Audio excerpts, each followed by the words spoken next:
She started her career in her teens as a ballet dancer at Radio City Music Hall, then on to Broadway and television, where she created the iconic role of Rhoda Morgenstern on The Mary Tyler Moore Show and the series Rhoda. She followed that with her own series, Valerie, that created a bit of tabloid fodder, and eventually returned to her love of the stage, including a national tour of her one-woman show on the life of Golda Meir. In 2013, she was diagnosed with incurable brain cancer and given as little as 3 months to live. But with humor, determination, and good medical support, she is still working and living a full life today, appearing on sitcoms, doing theater, and even competing on Dancing with the Stars. Hello, I'm Ernie Manouse. Tonight on this InnerVIEWS Classic, we take you back to 2006 for my interview with the always upbeat, energetic, and 4-time Emmy Award winner, Valerie Harper.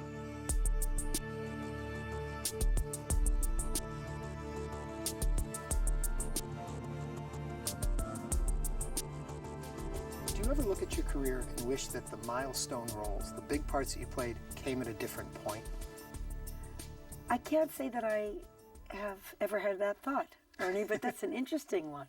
I think life unfolds. It's like the old saying, life is what happens on the way to your plans. Yeah. So I guess, like most people, when you get older, you say, oh, I wish I knew that then. But you can't. Right. And you don't. So what we've really got, I don't even look to the future so much as right now. This is the magic. This is the moment not to miss, the one we're in right now. So I cannot say that I would have, what would I have wanted to do differently? No, I think I learned how to act before I got my television break, which came in my late 20s. I was almost 30 when I got the Rhoda role. So, milestones? I don't think so. No, can't think of anything at the moment. Yeah. Isn't that interesting? It's a wonderful question. Do you then make career plans? Are there things you look at your career and say, I need to do this? Or as you said, you take what comes and make the most of it? Oh, well, what you do is you're always at choice in the matter. You know, when scripts come in, I've turned down things that I thought were horrible or sexist or not appropriate. But it's, as an actor, you are constantly in the place of, it's not insecurity, it's not knowingness, not knowing what's coming. In the past years since I met my husband, we're together, since 1979 now, Tony has been wonderful because he has created things for me to do, such as there was a one-woman show about Pearl S. Buck that I co-wrote, and that was wonderful because he said, you know, Valerie, we should have a one-woman show for you, so you have it in your back pocket if you're not doing TV or something else. And as women age, there's an expectation that things aren't going to be as good. So I was able to move to theater because I'd started in theater. Right. And I wasn't a glamour doll. They have it tough. They really do, because that whole thing of shelf life. Poor women. Look at the plastic surgery industry, the makeup industry, the hair color industry. The only woman on prime time, I don't know if the show's still on, is with her natural color hair of a certain age, is Tyne Daly. You know? Yeah. And now her hair's brown again. She's on Broadway in a wonderful play with Cynthia Nixon. So, you know what I mean? So there is a good thing about, as a young person, you plan. I remember working very hard in acting class in my preparation. I always kind of knew that if I was prepared, when the opportunity knocked, I could rise to the occasion. Right. Because I don't think opportunity knocks but once. I think it knocks the door down. Really? We're just not prepared for it, or, you know, we're in a place in our lives. You make all kinds of choices. And I must say to you, you're talking about milestones and career moves and planning. Show business is not my life. My life is my life. I love acting. I love doing it. I love working in the theater or in film or in television. And you're always looking to what's the next thing I'm going to do. but I cannot tell you that I had a master plan. I had, oh, I know, this is interesting. I knew I'd get to your We'll get answer to it. if we talked long enough. My master plan was to be a ballerina.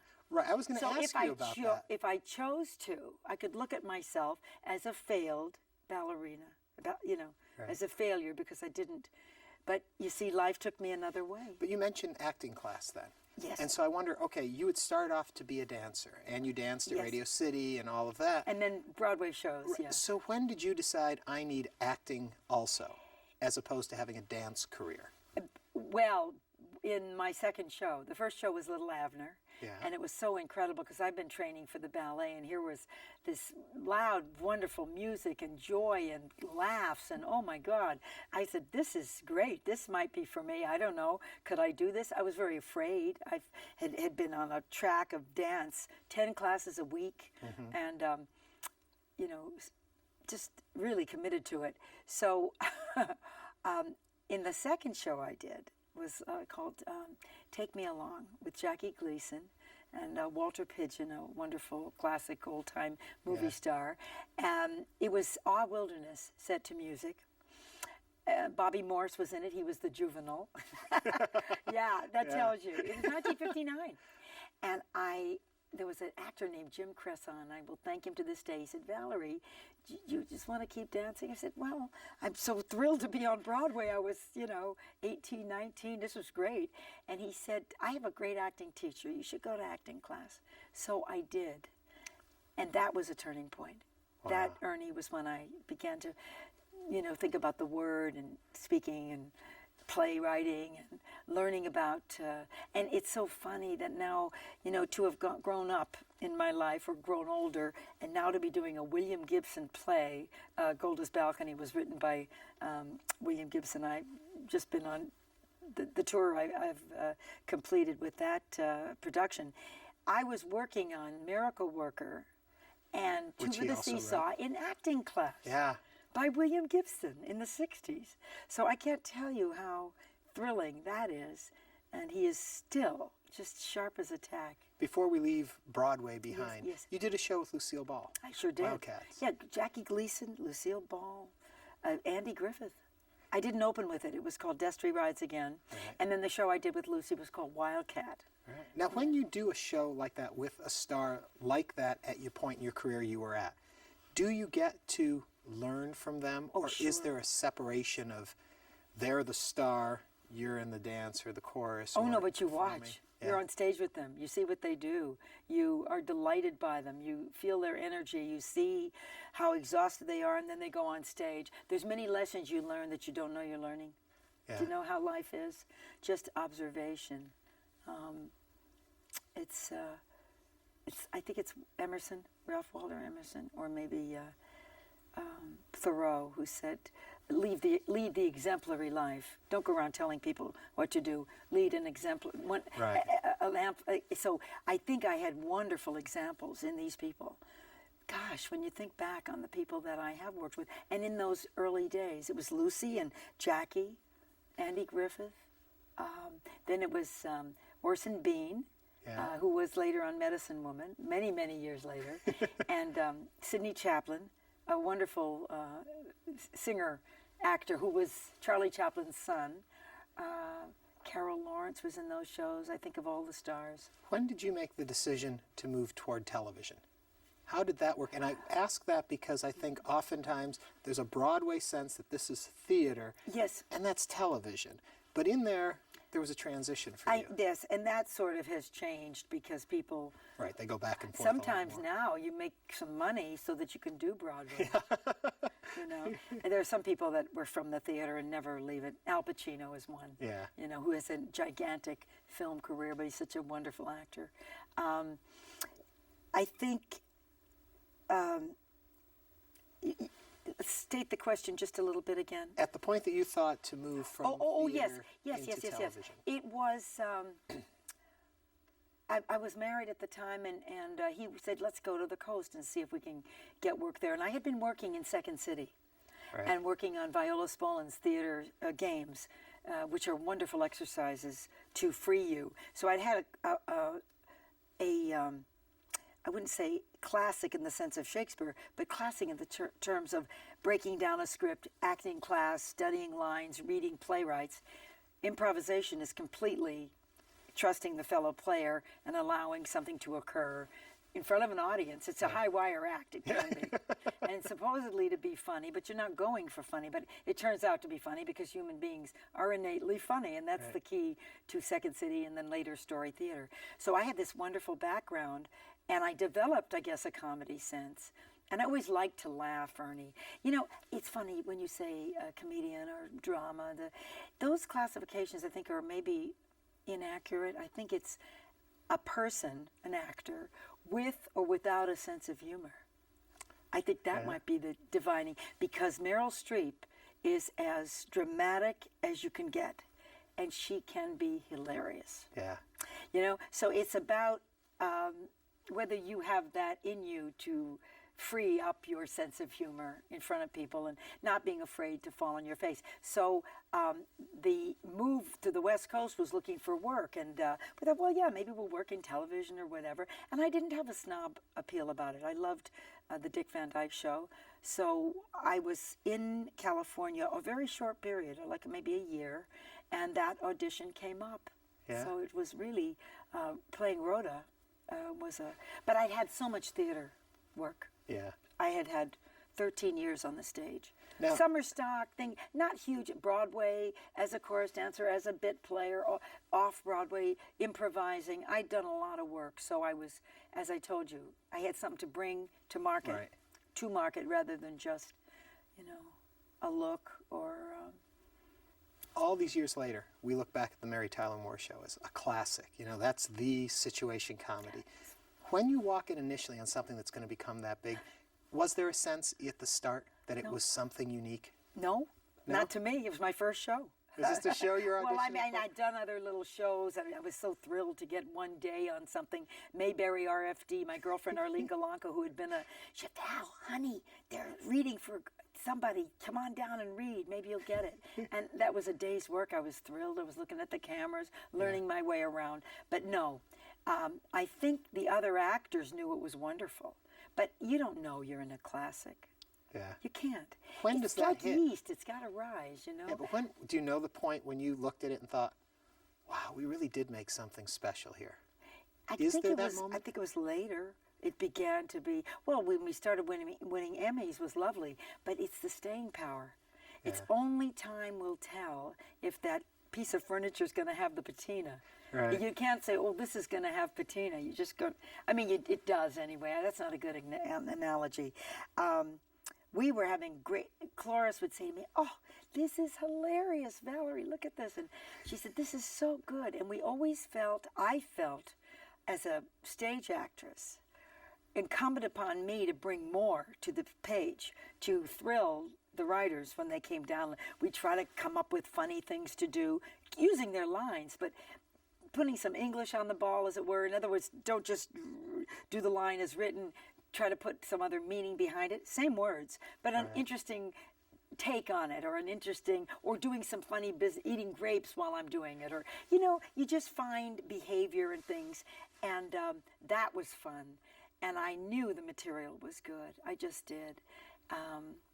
But we were, you know, not a big hit right away. Well, true or false, the very first scene with Mary and Rhoda, like cleaning the apartment, the get out of my apartment. Sure, cleaning the windows. It was shot and there was no reaction from the audience, and you guys shot it a second time and then it got a response, correct? That's correct. Yes, not just that scene, the whole show, the people weren't laughing.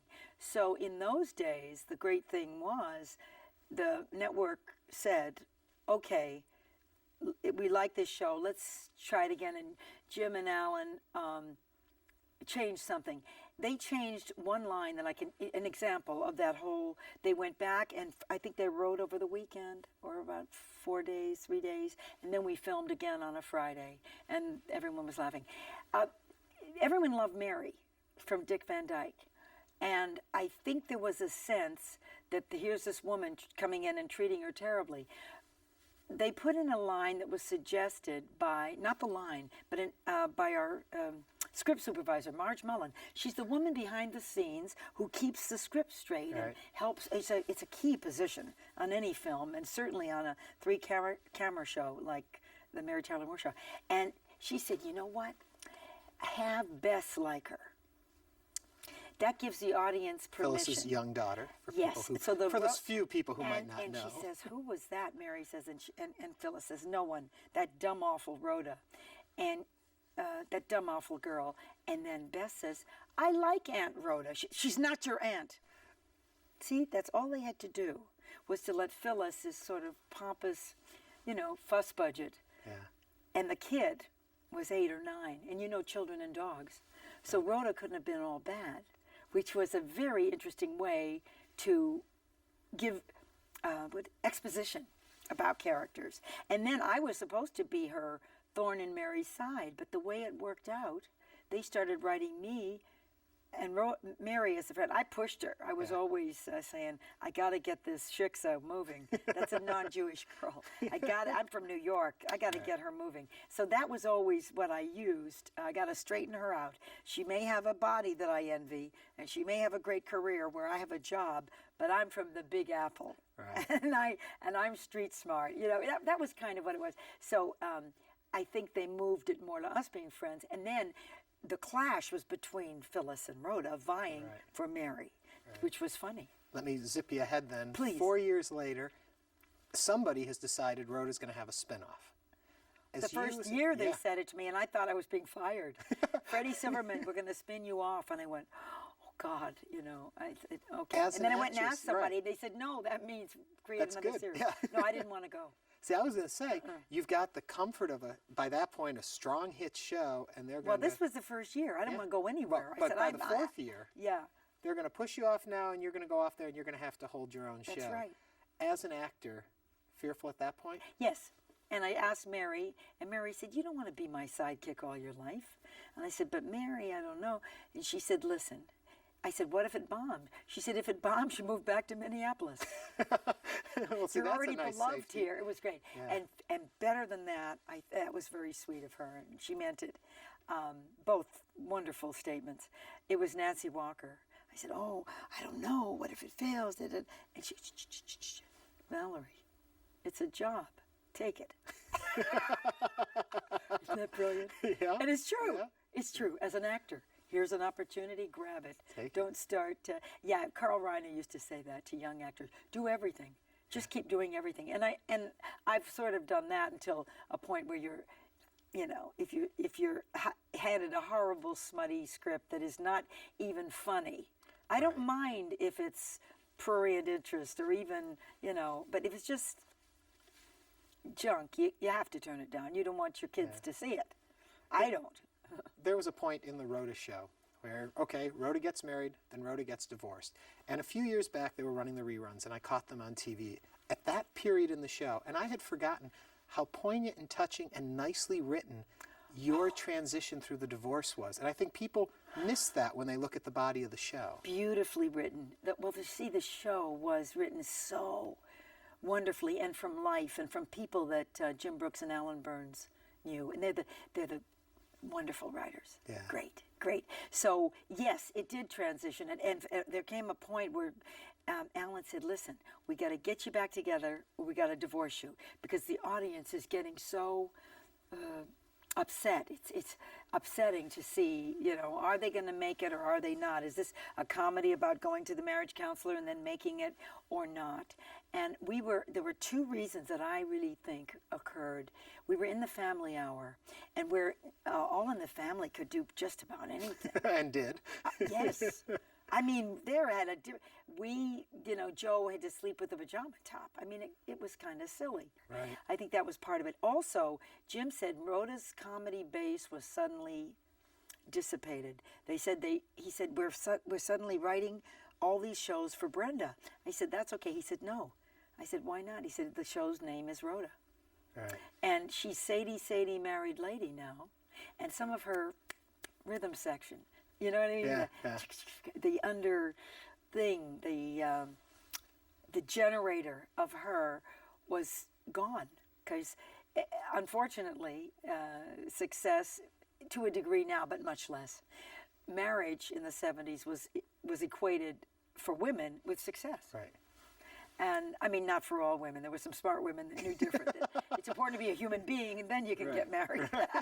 Or not. Or Don't not. get It's your married at choice. all. Or for men. Exactly. Yeah. Less structures, less, it must be this way. So I think that was part of the problem, that her comedic base was weakened. Right. So then, as soon as Joe was out of the picture, in came Johnny Venture, that terrible lounge singer, Right. and all these bad dates, Howard Hesserman with the studs all over himself. Oh my God. What are they? Nailheads, not Nailheads, studs. yeah. Nailhead studs are things that you Yeah. put into the walls. No, nailhead shirt. Oh yeah, Right. it was great. Eventually, of course, Rhoda ends its run, which I think a lot of people don't realize it went on longer than the Mary Tyler Moore Show then. Because Mary ended in, what, 77, and you guys went on? Yeah, we went on. Oh yes, yes. So I was 10, almost. Yeah, I was 10 years in the character. Yeah. 9 nice. years. It's 1979. Yeah. So yes, so I was really with an MTM product longer Yeah. than anyone. Oh, Ed Asner went on to do Lou Grant in another venue. Yeah, yeah. Then you do Valerie. Yeah, little things in between. You got a good Sure. career lots in there of stuff. too. Oh, Yeah. 18 movies. Yeah, little things, just some Weekend, movies. several features. Yeah, yeah. Sure, I was working all the time. You do Valerie. You leave Valerie. Yes. What I didn't realize, too, looking back to prepare for this discussion, is that you won the lawsuit against yeah. the folks. Oh, involved. yeah. We remember Lot of the money. lawsuit, Yeah. but we don't remember how it came out. But Oh, yeah, you I won. Oh, absolutely, because it was a wrongful firing, and they banked on me not saying the truth. And if I was a young actress, I think my career could have been destroyed. But I'd been around for, what, years? Was it? I started in 70. Yeah, 16, 18 years. Does that... And the press went difficult. They've all been talking to me for 17 years. So Right. it seemed very weird. And I didn't have a history of drinking or drugs or any of the reasons that you really... So Is it hard then to see all that attention and press that was going on during that time? at the Was time, that- but you want to know something? It's interesting you asked, Ernie.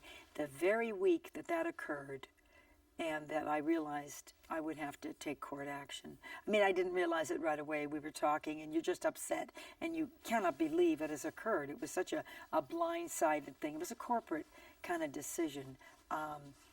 And partners who were had a very much hidden agenda. By the way, all those people are friends. Now, again, honestly, talk about the burying the hatchet and not in each other. Right. Really, I've come to terms with everybody, and they said, "Oh, I'm sorry, we shouldn't have this, that." Right. That very week, Joan Rivers' husband committed suicide, and a plane crash headed for L.A. From Detroit to L.A. A plane, not a plane crash, a plane went down, and I said to Tony, my husband, I said, "You know, you're here inside, you're here beside me in bed. Christina's fine in the next room.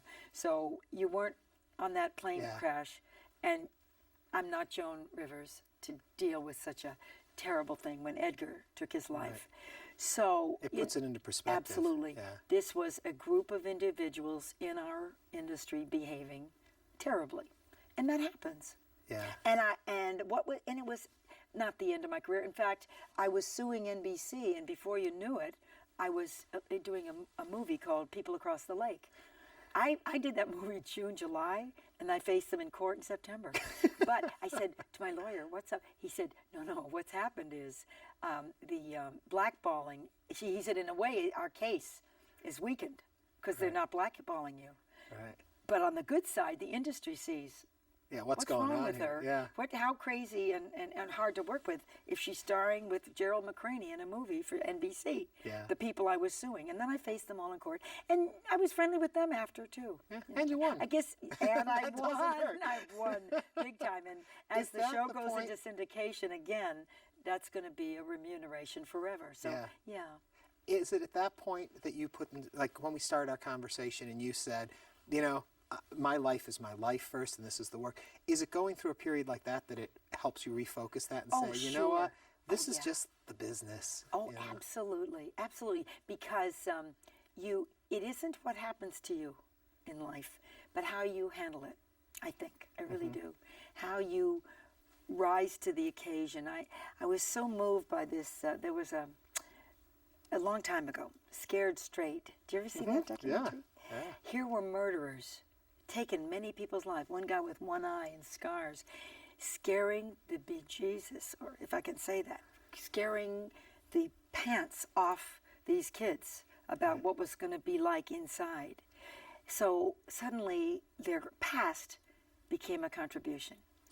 Yeah. Do you know what I mean? Yeah. And I don't say that to the families of the people they killed, you know. Right. But I'm just saying that that's the way life is, and if we can live in that, whatever comes, turn it to the good, turn it to contribution rather than, and you can be, and I also, I think we get stuck in regret or resentment. You know, regret for things we should have done or would have done. Or I have a few of those. I remember when I won my Emmy, I wish I had acknowledged the director, Robert Moore, who was fabulous. It just slipped my mind, and I'm sure that happens to many people with the clock running. And then they go, "Oh God, I forgot." Like a poor little. I felt for Hilary Swank when she forgot her husband. You know, I really those are those things. So, but that's so silly. But you won 4 of them, so you got a chance to. I did, and I took out an ad in the trades and spent a lot of money and bowed before him. And those are things, and he's gone now. So, Bob, did you hear that? It was you, baby. And we all heard it, and all I can say is thank you so much for sitting down and chatting with us. It's my great pleasure to be here with you. Valerie Harper.